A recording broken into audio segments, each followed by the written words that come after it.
உடம்பு சரியில்லாமல் அமெரிக்காவில் இருந்தார். அப்போ எல்லாம் அம்மாவை அரசியலுக்கு கொண்டு வந்துட்டார். அம்மா கொள்கை பரப்பு செயலாளராக இருக்காங்க. அந்த சமயத்தில் பிரச்சாரம் எல்லாம் அம்மா போய் பண்ணுறாங்க. தலைவர் உயிரோடு வருவார், உங்களையெல்லாம் பார்ப்பார், நான் சொல்கிறத நம்பி ஓட்டு போடுங்கங்கிறாங்க. ஏன் அந்த வார்த்தை சொன்னாங்கன்னா, கருணாநிதி ஒரு பக்கம் பிரச்சாரத்தில் என்ன சொல்கிறாரு, தலைவர் இறந்து போயிட்டார், அவரை ஐஸ் பெட்டியில் வச்சுருக்காங்க, அதனால் இந்த அம்மா பொய் சொல்லுது அப்படின்னு சொல்லி அவர் ஒரு பக்கம் மக்களை திசை திருப்பினார். ஆனால் அதெல்லாம் நடக்கலை. நல்லபடியாக தலைவர் வெற்றி பெற்று பதவி ஏற்றுக்கிட்டார். இப்படி தான் அதிமுகவுடைய வரலாறு.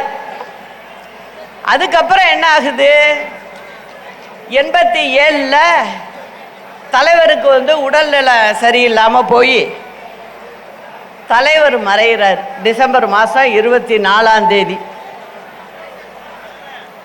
அந்த நேரத்தில் அம்மா கொள்கை பரப்பு செயலாளராக தமிழ்நாடு முழுவதும் சுற்றுப்பயணம் போகிறாங்க.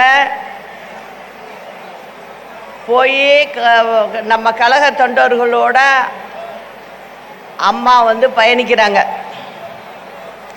பார்ட்டி ஆஃபீஸில் உட்காந்துட்டு அம்மா பேருக்கு பக்கத்தில் வெறும் கோப்பாசான்னு போட்டுக்கிட்டு உட்காரல, வேலை செஞ்சாங்க.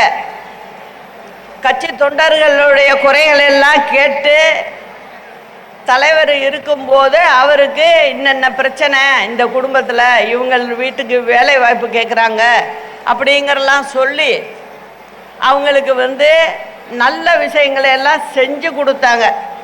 அதனால் அந்த தொண்டர்களுக்கு அம்மா மேலே ஒரு தனி பிரியம்.